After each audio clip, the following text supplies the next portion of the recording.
আওয়ামী লীগ সরকারের ক্ষমতা লোভের কারণে দেশের সার্বভৌমত্ব এখন বিপন্নের মুখে বলে দাবি করেছেন বিএনপি মহাসচিব মির্জা ফখরুল ইসলাম আলমগীর।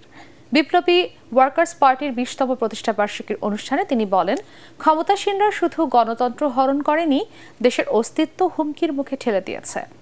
দেশকে রক্ষায় সবাইকে এক হয়ে গণতান্ত্রিক অধিকার ফিরিয়ে আনার আহ্বান জানান মির্জা ফখরুল।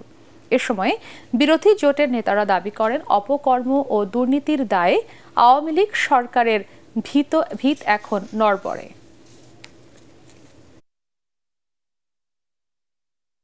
মূল একটি লক্ষ্য, সেই লক্ষ্যটি হচ্ছে যে দেশে গণতান্ত্রিক যে অধিকার সেটাকে ফিরিয়ে নিয়ে আসা, আমাদের ভোটের অধিকারকে ফিরিয়ে নিয়ে আসা, গণতান্ত্রিক রাষ্ট্র নির্মাণ করা।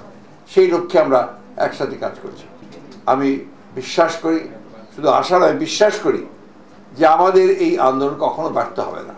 আমাদের এই আন্দোলনে আমরা অবশ্যই সফল হব, কারণ জনগণের পক্ষের যে আন্দোলন, সত্যের পক্ষের যে আন্দোলন, ন্যায়ের পক্ষের যে আন্দোলন, রাষ্ট্রকে রক্ষা করবার যে আন্দোলন, সমাজকে রক্ষা করবার যে আন্দোলন, এটা কখনো ব্যর্থ হতে পারে না।